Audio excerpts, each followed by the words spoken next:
What's up, Raider Nation?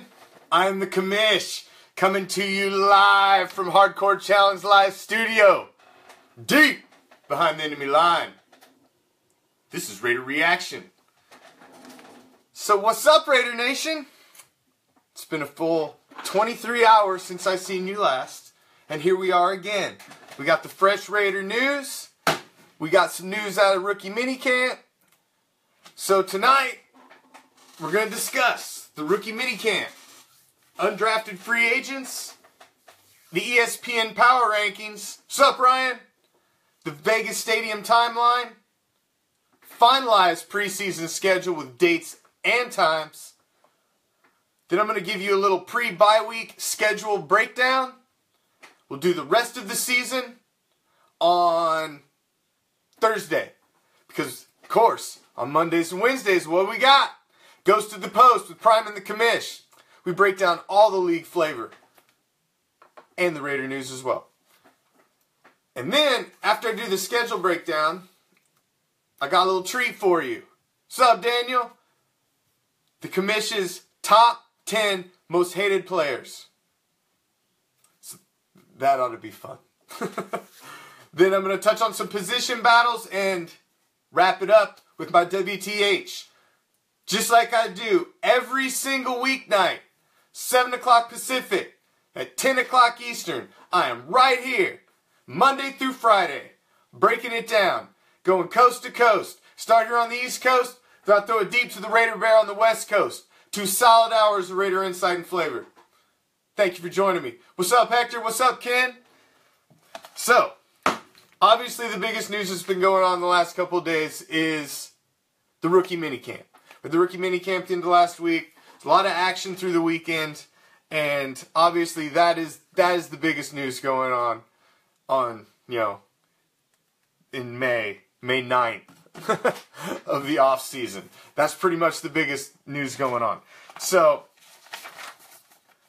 of course, we all know about the all the draft picks that we had.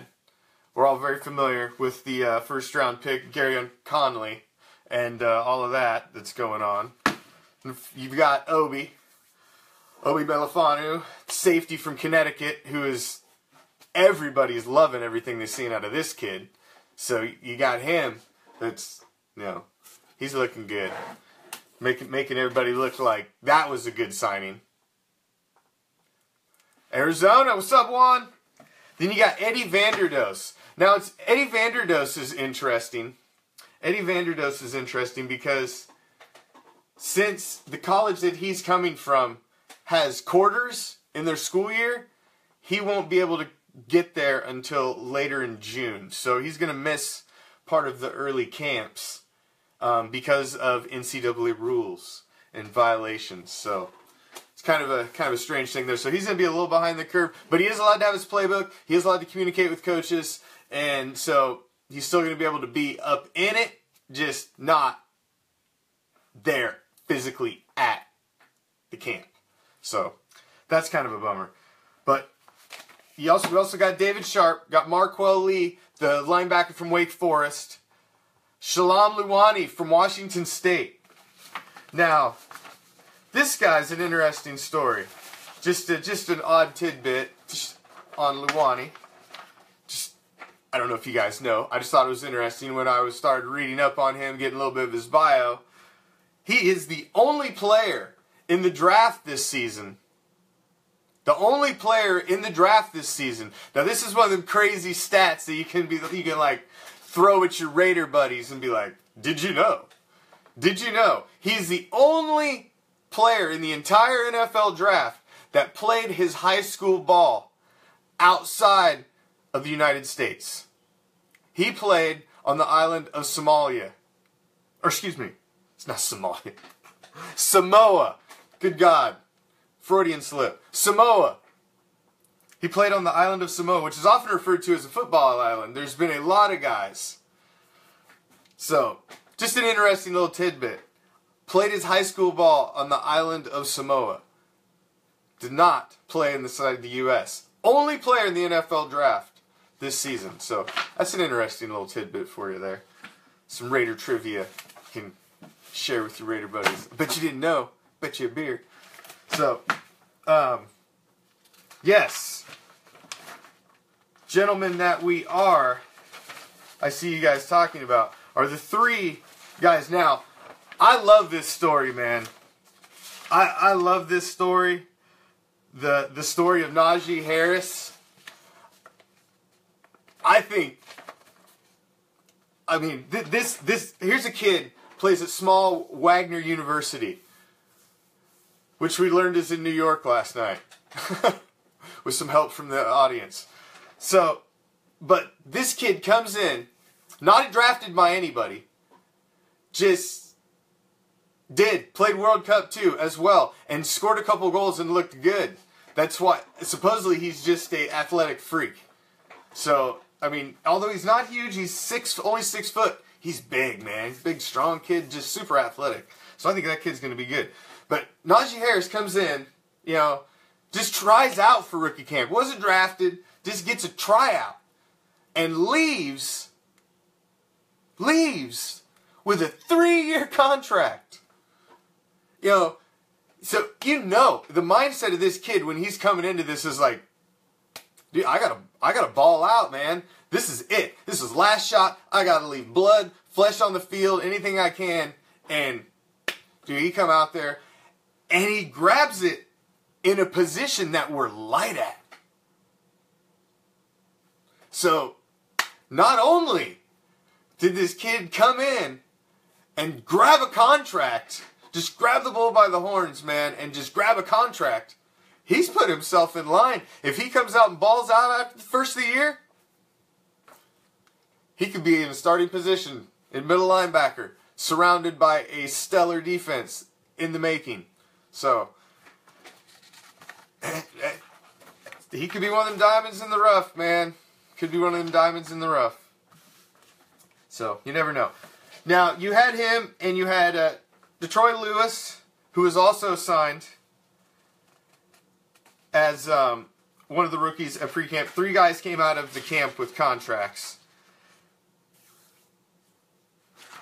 Najee Harris was one of them. You had LaTroy Lewis, Florida State Faulkner University. And then you also had defensive lineman Chris Cashier. What's up, Bobby? All came out with contracts at the rookie camp and the tryouts. Those are guys who just came in, just laid it out there, man. I want to be a Raider, and I'm going to do everything I can to be one. And the Najee Harris story, that's just cool. That's one of them feel-good stories, man, to see a kid come in, just nothing to lose, and come from a small school. Nobody drafted him. Nobody gave him any respect. Who knows how he ended up at Wagner. Obviously, he was a talented kid. It's an interesting story. Interesting story. So, now, rookie minicamp, that's probably one of the biggest things we got going on right now. You got 3 guys, however, that didn't have the luck that the 3 guys that got signed had, unfortunately. You had Duke linebacker Dwayne Norman, safety Ahmad Thomas, and defensive lineman Jordan Wade, who was actually a 7th round pick. And those guys they got all released and they got put on waivers. So those 3 did not have the luck of the 3 gentlemen who excelled in minicamp and came out with some contracts. Now, Chuck, I'm not positive on. Don't quote me on what the other 2 guys' contracts. I don't know if I have any confirmation on how long theirs is. I know that Najee Harris is a 3-year deal. The other 2 I'm not positive on, though. The other 2 I'm not positive on. So I'll have to rely on you, Chuck. Do some fact checking for me on the other 2, because I'm not sure if they got 3-year deals. I know Najee Harris did, but I'm not sure about the other 2. Not sure. Positive. Now, the power rankings came out. The NFL Network power rankings had come out last week, and we were sitting at number 3. And I felt pretty good about that. Us number 3 on the power rankings. We were only behind the Falcons and we were only behind the Patriots. Both teams were in the Super Bowl last year, and one's a defending champion. So, it's my favorite mini camp for the Raiders from the past and present. Man, that's a tough one, Chris. Chris always has these. You've been thinking about that one since yesterday, probably. It's like, I'm going to throw this crazy one at him right out of the gate. I got one of yours ready tonight, Chris. I got one tonight, and then I'm going to do another one on Thursday, and I'll probably do another one on Friday. I've got the Chris Lentz list going here of all the hot ideas Chris keeps throwing at me. And if you don't think I do, I do. I've got the Chris Lentz list going right here. So it just may not just look like I'm writing. I'm actually writing. I'm paying attention. I'm taking notes. So, now this ESPN ranking, well, of course we're number one, Jacob. We're number one in the Raider Nation. Our power rankings have us number one for sure out of the gate. I agree. But ESPN does not see it the same. ESPN does also not see it the same as the others who had us ranked as high as 3 on the power rankings. So I don't know what's up with ESPN. Maybe it's a group of second string B-list guys that put this one together because they done laid everybody else off. Because this power rankings I got here says number 1 is the New England Patriots. Number 2 is the Atlanta Falcons. Number 3 is the Packers. Number 4 is the Steelers. The Steelers 4 ahead of us. Number 5 is the Cowboys. Number 6, the Seahawks. And we're number 7. So you're telling me the Seahawks, the Cowboys, the Steelers. I mean, I'll give you an argument with the Packers, but I don't even think the Packers are better than us. They got Aaron Rodgers, man. But they don't have the rest of the team around him anymore. I'll give you the Falcons and the Patriots only because they were in the Super Bowl ahead of us. It's up to us to prove we're better than those two this season, but we should at least be 3. How the heck can we be 7? 7?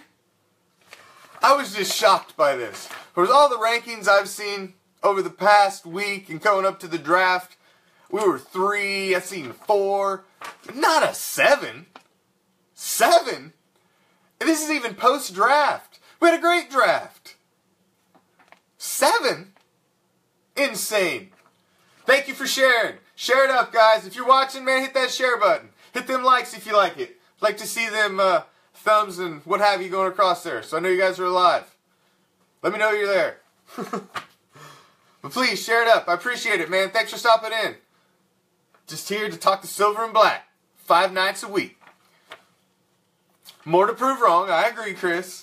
But we should be getting a little more respect than that. We should be getting a little more respect than that.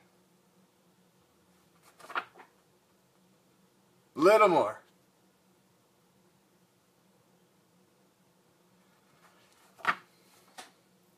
Hold on, what was that? I missed something there. Sorry, I got to read in the comments there. Because sometimes these... Guys, if I don't always respond to you, it's because these comments come in faster than I can usually read them. So... You know, but I do like to every once in a while stop back and see what you guys got to say. And don't you think that I do not come back and I go through the comments the next day, if not the night after. So if you say something on there, I always see it. So just know that. If I don't ever catch it during the show, I always see your comments. So, you know, don't be rude now. Because if you want to bring the fire, man, bring the fire. But bring it live. Don't be posting some shady stuff in there to catch it later. We don't want none of that. Because it's going to be shady. We can get shady all up in the open. So, yeah, I just couldn't believe that, man. 7. 7! That was very disappointing in ESPN. But like I'm telling you, man, they laid everybody off. So this is probably some B-teamers here. It's probably some interns and some kids just out of communications college and what have you, media school, put this together. They got the Chiefs right behind us at number 8. Then the Giants and the Broncos at number 10. So there's your top 10. 3 teams in the AFC West. By far, the AFC West is going to, like everybody's predicting, probably going to be the strongest division. And we're going to take it. I mean, it's just the way it is. I'm sorry, ESPN, but you're wrong. We're not number 7. And we'll prove it. You bet. Oh, we'll prove it. Derek Carr's going to win the MVP. And we're winning the AFC West. And we're going to the playoffs. See you in the Super Bowl. So.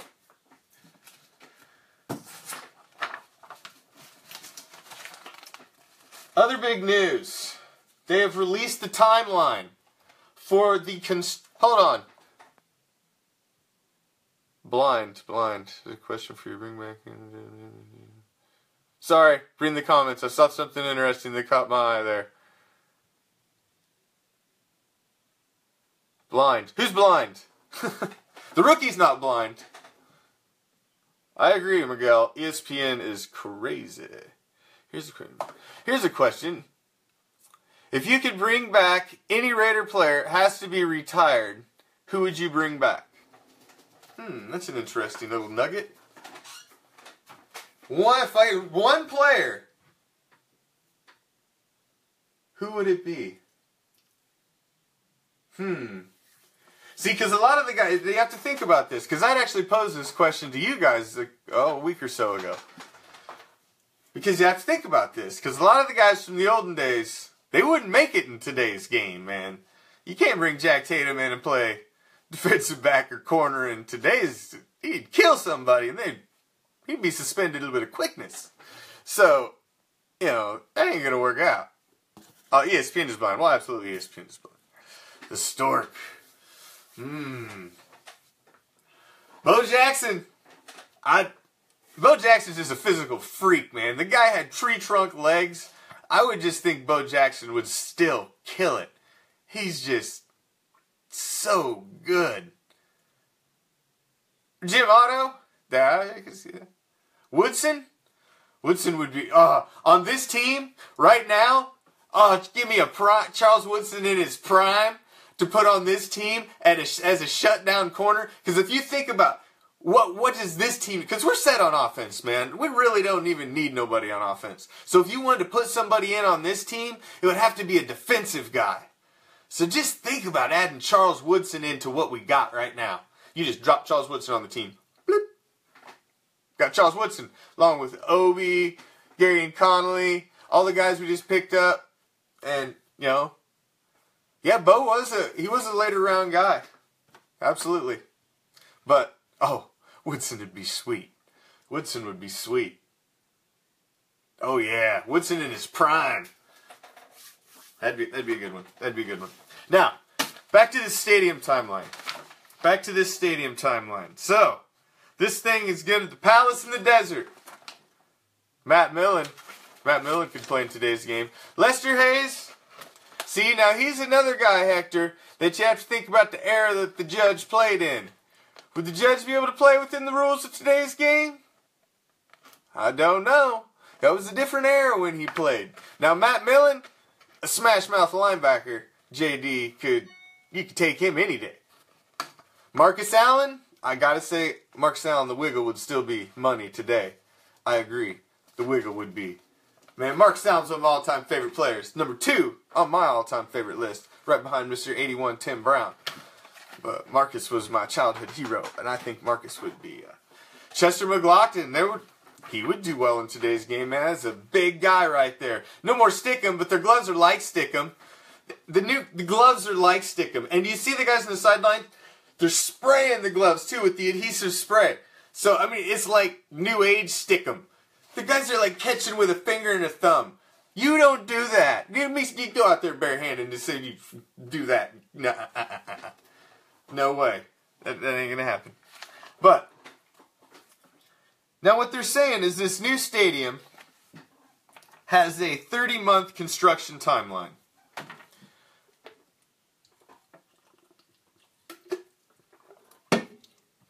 Now this is an industry that I am very familiar with. So, I find this fascinating. Probably more fascinating than most people do. So, bear with me. But, it's a 30-month construction build. It's a greenfield build. So, you know, it's not a renovation. It's straight going out there, and it's a new lot. So you're putting in all of the infrastructure. Now, they're saying by August of 2017, the Clark County high-impact process will be completed. That will include the approval of a 7-member Clark County Commission. Nevada Department of Transportation project review will be completed. And the UNLV Board of Regents approval of joint use agreement. By December of 2017, the stadium site work will begin. In January of 2018, so January, while the season's still going on, guys, the stadium bonds are issued and the construction will begin. January of 2018, it will begin. While the season's still going, we're probably looking at going into the playoffs. We're talking about, yes. Now, June of 2020, the stadium construction will be completed and then the Raiders begin moving into the facility. By August, opening day, ready for the 2020-21 season. Now, just for a comparison, that's awesome, Leslie. Leslie's loving it then. She's like, Raiders moving in next door. They're my new neighbors. What's up, Raiders? We bringing you over some fruit baskets and saying what's up. They're going to be right up in the hood. She's loving it. So just to give you a comparison of timelines of some similar stuff. Minneapolis, the Viking Stadium, U.S. Bank Stadium, 32 months. What's up, Saul? Levi Stadium, Santa Clara, 27 months. The MetLife Stadium, Jets Giants, 32 months. Cowboys Stadium, AT&T Stadium, 45 months. Lucas Oil Stadium, the Colts, 35 months. Now the Texas Stadium, that was 45 months. The Cardinal Stadium, 40 months. Eagle Stadium, 27. And the Mercedes-Benz Stadium is still under construction for the Falcons. Now, did you hear all of those? Most of those are over the timeline of what the Raiders have laid out for their construction schedule. So, it is imperative that they break dirt right after the first of the year in 2018. Imperative. Because if there's, right now, the Falcons Stadium, which I don't know if you guys know, but like I said, this kind of industry, I'm into it, man. I mean, I like this kind of stuff. So, the Falcons Stadium has this like mechanical like butthole thing on top of it. This oscillating eye thing, which looks ridiculous from outer space, but it like opens up like an Oculus. And an engineering firm that I'm familiar with designed it, and it didn't work properly. It didn't work properly. So it's like an Oculus. What else would you call it, JD? I'm sorry, but I didn't know what else to call it.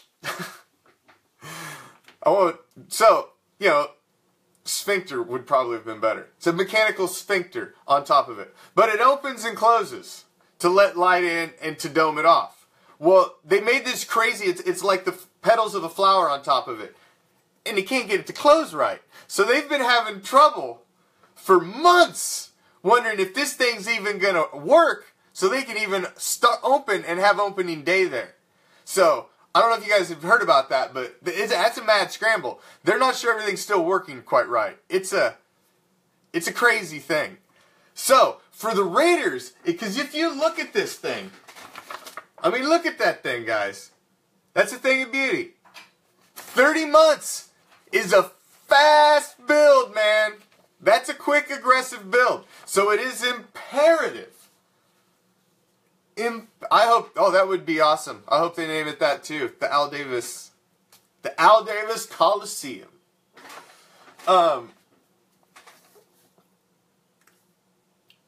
It's aggressive. So it's imperative that they break ground first of the year. So guys, mark my word, put it on the calendar right now.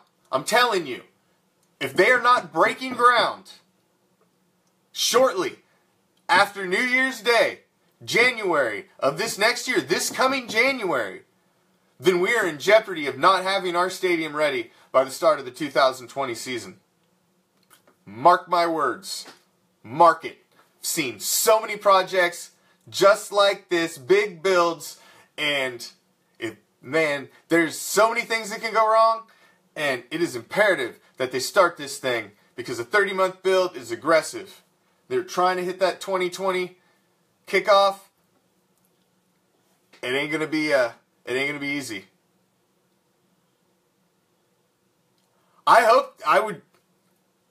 Chuck, that would be great. I hope they beat all projections. That's what I'm saying. There's a good possibility. Like I'm saying, this is an undeveloped site, man. This is a clean slate. So that helps the project. That helps the project. That helps the project. So, oh, hold on. No, I did not. Opening day party. Party legends from day sleeper. Yeah! Right on. Yeah, I mean, they're moving in.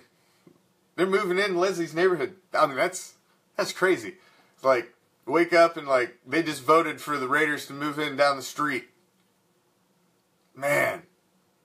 So that's got to be like 10 Christmases altogether. I mean, what's everybody's dream? It's to have the Raiders right down the street from you. I mean, some of you guys are lucky enough to have that already. Some of you are going to get it. Some of you are going to lose it, which is unfortunate.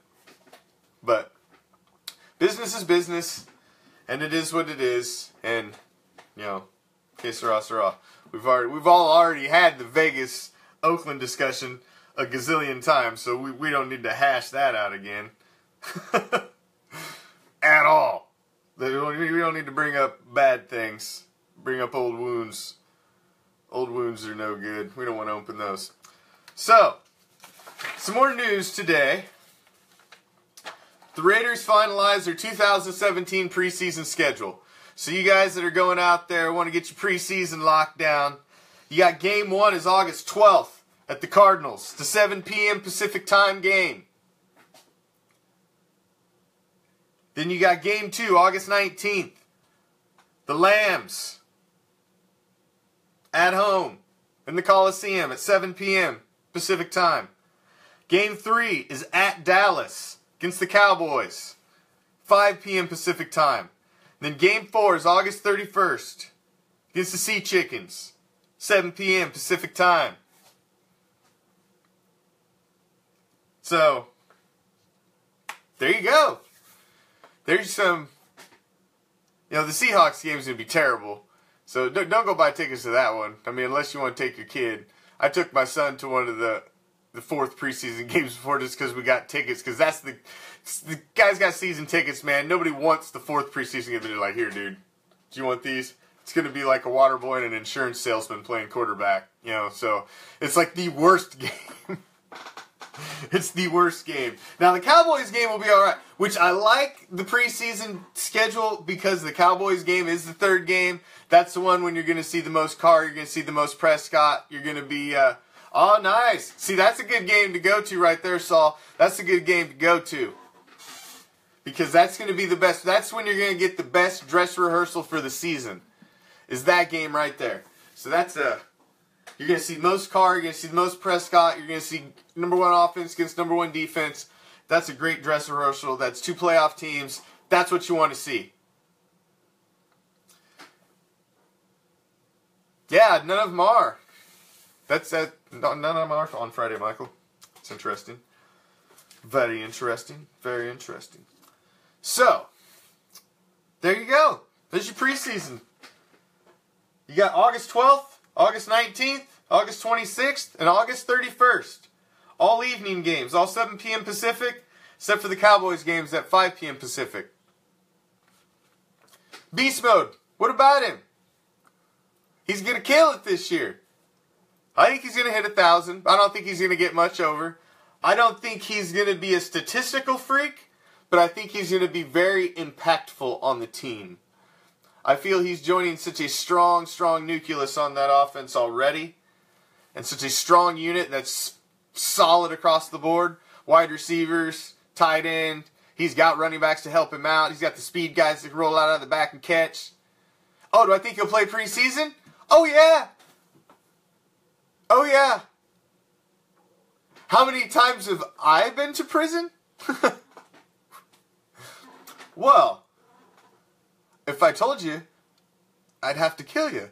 And we don't want to do that. I'm a non-violent type person, so that's an interesting question. I'll get back to you.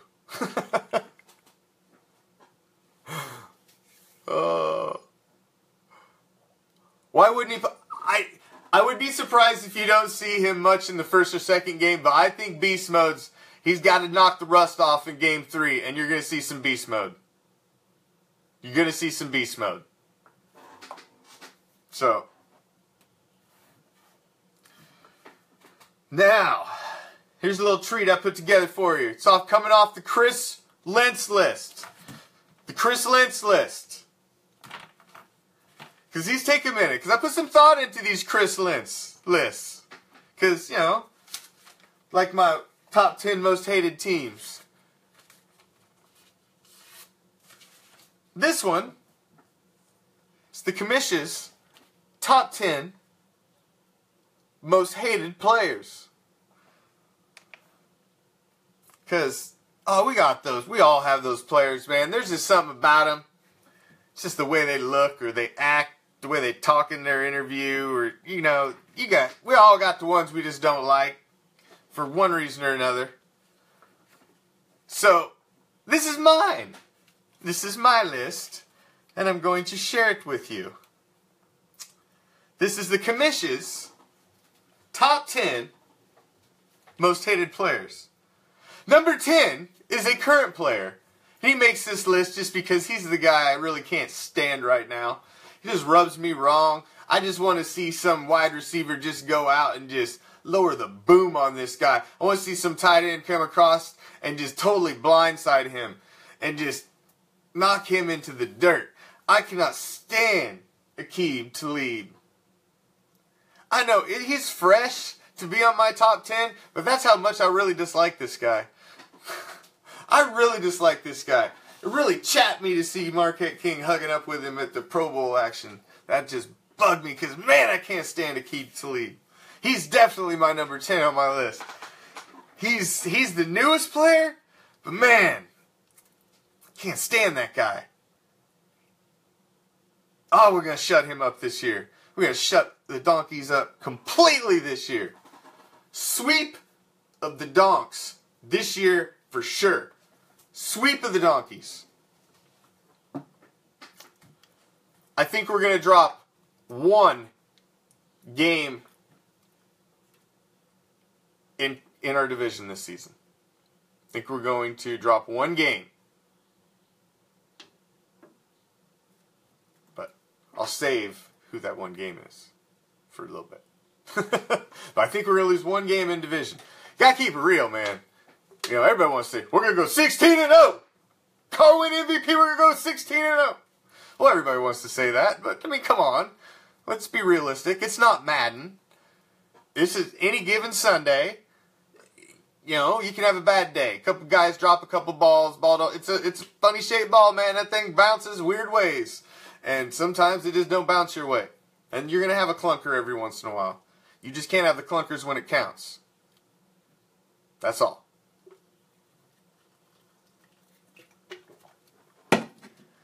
So, number 10, Aqib Talib. Number 9, keeping the division, Tony Gonzalez. Man, I hate Tony Gonzalez. I love that Tony Gonzalez bails on the Chiefs after playing with all the Chiefs all those years. And then he bails on the Chiefs so he could go get a ring. And then goes to the Falcons and never gets one. I love it. You sucker. Go and bail on your team that you was with forever. I like that top 10 list. That's nice. This is like top 9 or Tom Brady. Anywhere in place for the Steelers. That's beautiful.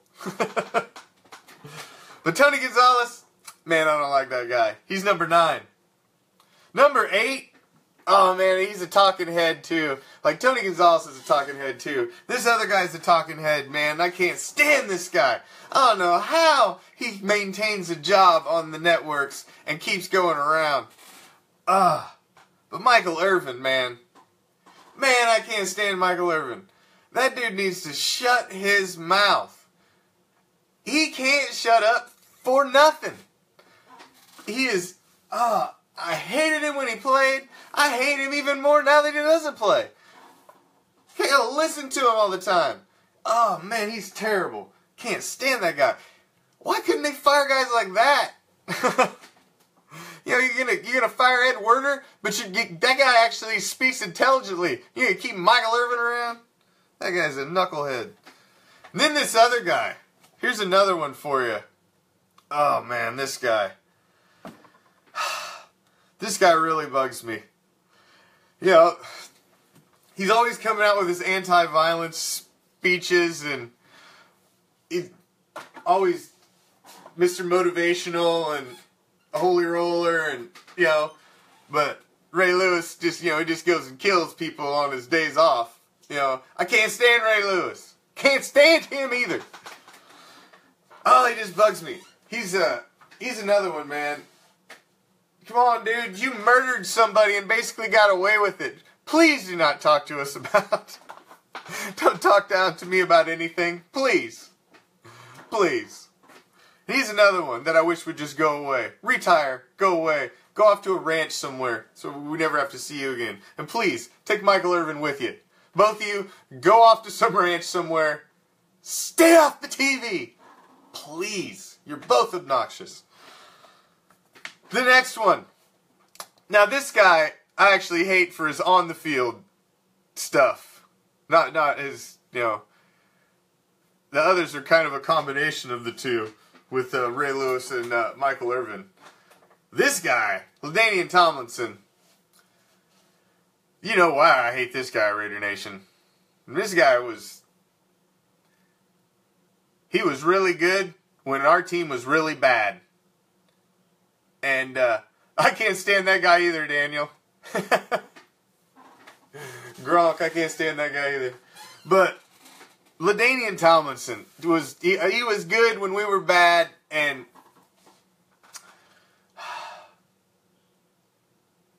I hate that guy. He's my number 6. Number 5. My number 5 on my most hated list. I've hated this guy forever, since I was a little kid. Michael can't stand Scam Newton. There's another one. I don't like that guy either. At all, man. He's got, you know, he won't even talk to you when he loses. He's a sore loser. He's a crybaby. It's all, man, he's all smiles and freaking, you know, posing on the sideline with your buddies and all that, but, you know, you won't cry when you lose. He can't. He's a poor loser, man. I agree with Cam Newton. But this guy, I haven't liked this guy since I was a kid. Dan Marino, man. Never liked Dan Marino. Never liked him. I'm glad he never got a ring. I was so sick of every time we played Dan Marino back in the day. It's like, you know, these guys were just stroking him the whole time, man. Stroking his ego for him the whole game. Telling you about the great Dan Marino. Oh, Dan Marino's one of the greatest pass. Oh, come on, man. Every game, I hated it. Every time the Raiders played the Dolphins, had to listen to that garbage. I hate Dan Marino. He wasn't that great. Sure, he's statistically, but, dude, when it came time to get it done, Dan Marino was a great statistical quarterback. And, hey, he never won no rings. So, I can't put you up there. Trent Dilfer's better than you in the quarterback annals of the history of the NFL. Because he's got jewelry and you don't. So, and that's just the way it goes. It's the way it breaks down. It's the way it breaks down. Number 4. Another division guy. This guy's just a mouth. He's good. But man, his mouth just takes away from his abilities. And then he's still on TV too. Man, what? Who's going to put Shannon Sharp on anything? Shannon Sharp. That dude is the biggest. Oh, man. Not only does he have a big mouth, He actually has a big mouth. Dude looks like a horse.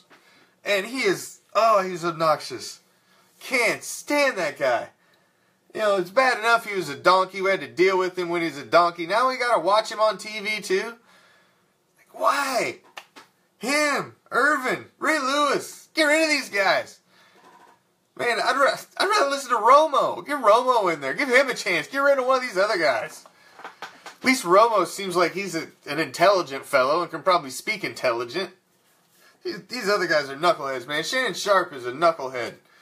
Oh, can't stand that guy. Number 3, he was numbered top 9 on the list there a minute ago. Tom Brady. I mean, enough said. I just got to say the name. Everybody's like, yep. Yeah, he's in my top 3 too. Everybody hates Tom Brady. Everybody hates Tom Brady. Unless you live in Massachusetts, you hate Tom Brady. The rest of the nation hates him. Nobody likes your rice cake, avocado eating. Nobody likes you. You cheatriot. Nobody. It was a fumble. Damn straight it was a fumble. Can't nobody tell me it's a fumble. Forward. Ball's coming back. Gets hit. Hand. Ball comes back. Has it. Gets hit. Pump was over. Even the rule. With the rule that was in place. Even the tuck rule. Forward, back, contact, and hit. It's a fumble! Even with the rule. It's a fumble. Ugh. I know. I seen the, what was that? One of them specials, Football Life. Was it Football Life, Charles Woodson, Gabriel? Where he said, yeah, he wants Tom Brady to tell him. He wants to hear it out of your mouth. It was a fumble. He knows it was a fumble. Everybody knows it was a fumble. Ain't a person in the world can't tell me that wasn't a fumble. It's disgusting. Their entire dynasty started off the blood of the Raider Nation. And we're coming back for that. Oh, yes, we are.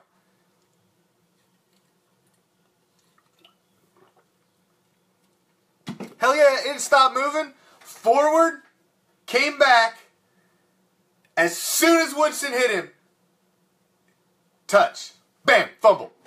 Even by the rule. Even by the rule. That's a fumble. All day long. Number 2. Number 2 on the Commish's top 10 most hated players. This guy's a talking head too. It's like they just go out and try to find the most obnoxious guys to shove up there for us to watch all the time. And this guy's on all the time, man. He's on all the time. On the channels I watch. And I can't stand it. I couldn't stand this guy when he was playing. Couldn't stand him as a player. He's obnoxious. He's cocky. Can't stand Deion Sanders, man. I cannot stand Deion Sanders at all. Hate that guy. Everything about him. I can't stand him. Couldn't stand him when he was playing. He even played cocky. I hated that guy, man. Couldn't stand him. Still can't stand him. I have a hard time watching shows when he's on it. But I watch anyways, because, you know, I'll suffer just to get some football.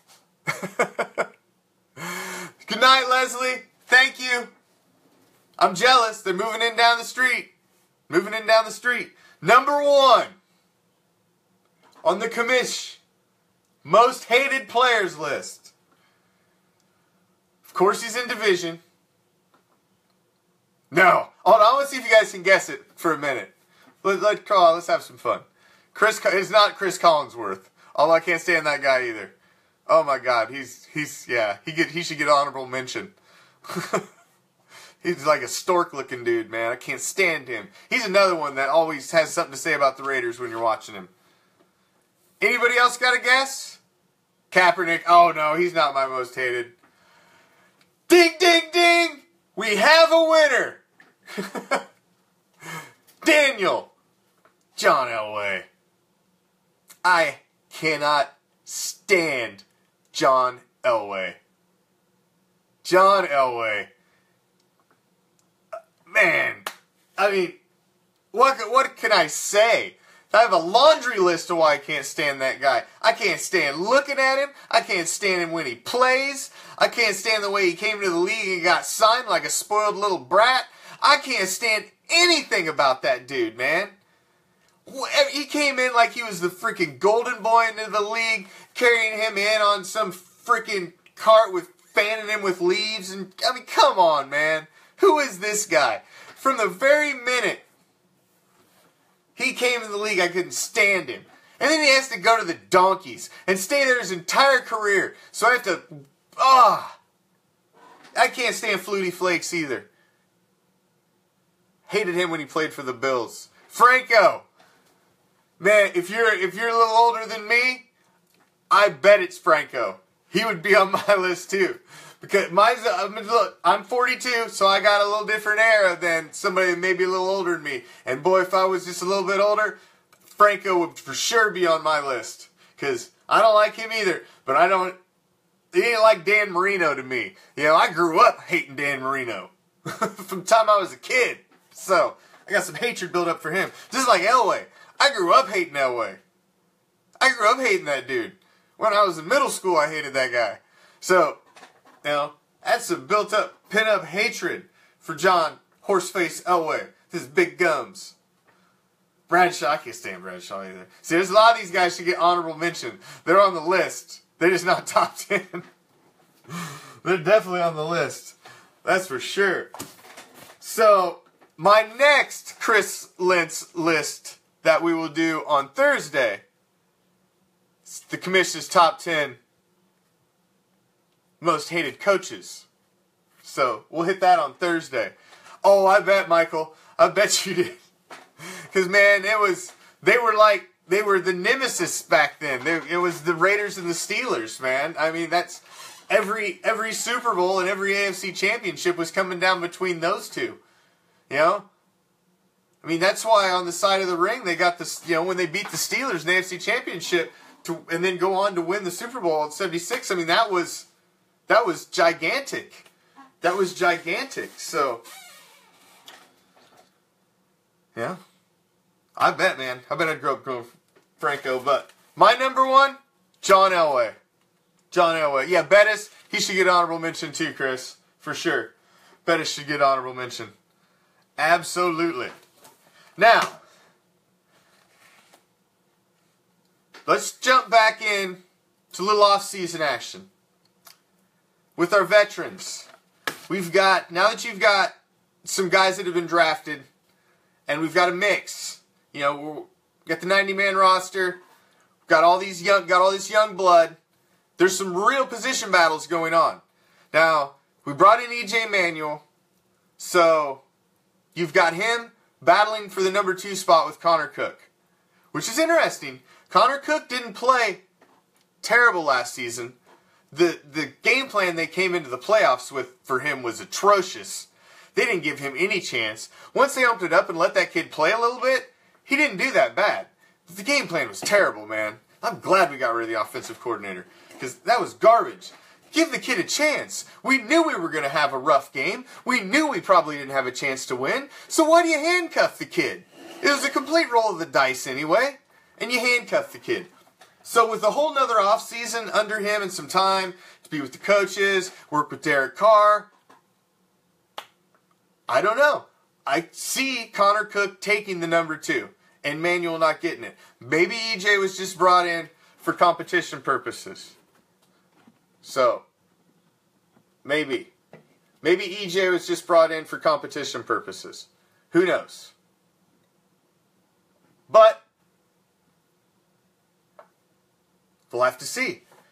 Then you've got, on the offense, you've got another interesting position battle, which is the newly signed Cordarrelle Patterson and Seth Roberts. Now, Seth Roberts I'm a fan of Seth Roberts, and it's an interesting little battle there.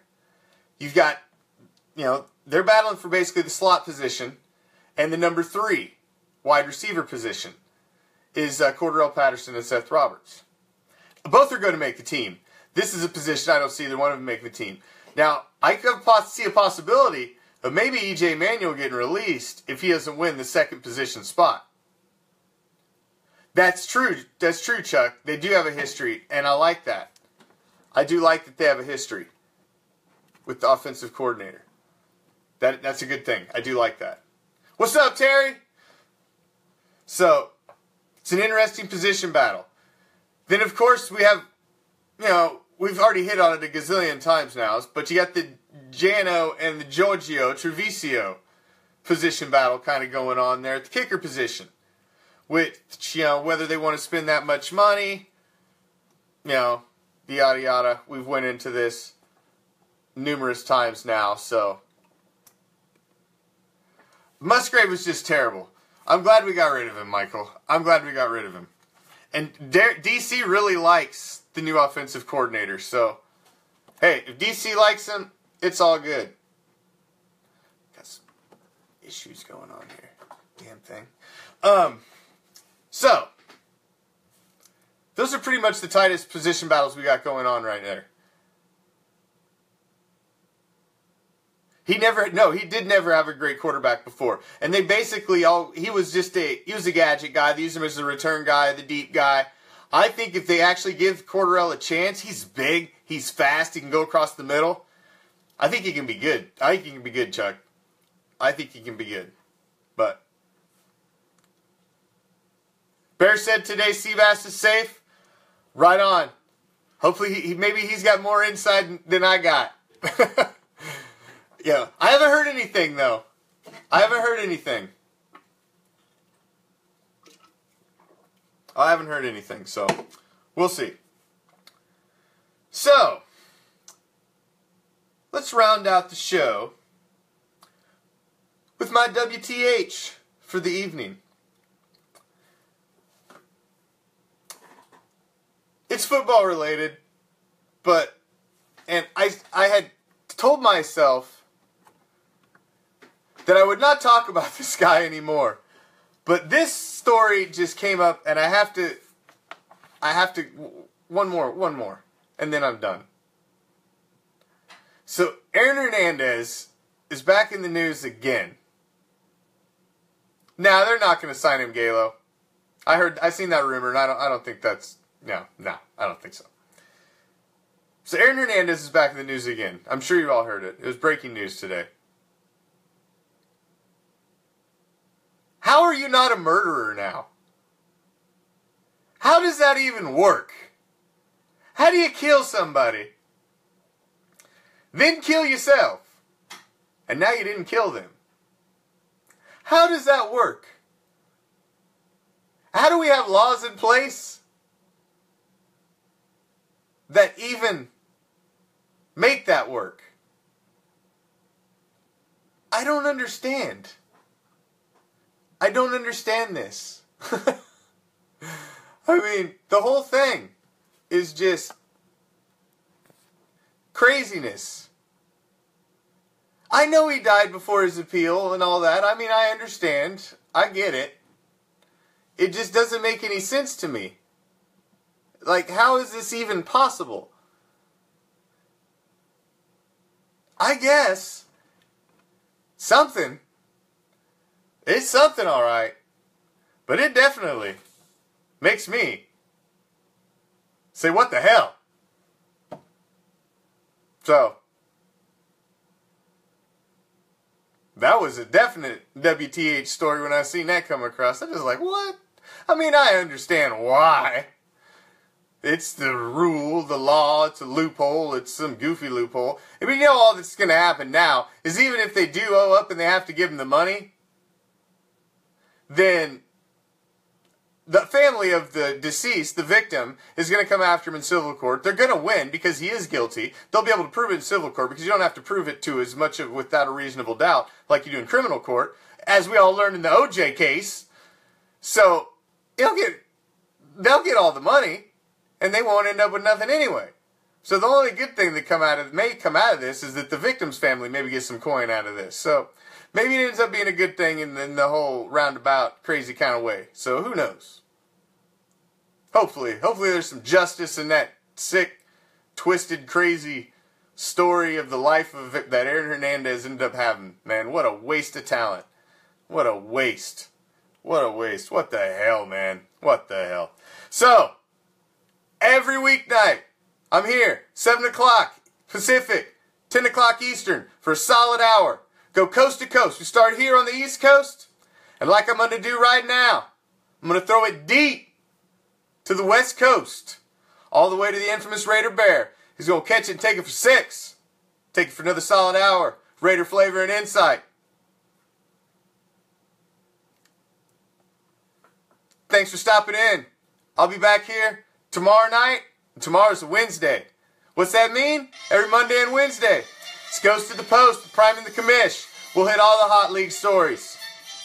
Just come, kick it with me again tomorrow night, man. Let's talk some silver and black. Let's talk some NFL. Peace, Orlando. Peace. Love. Raider Nation.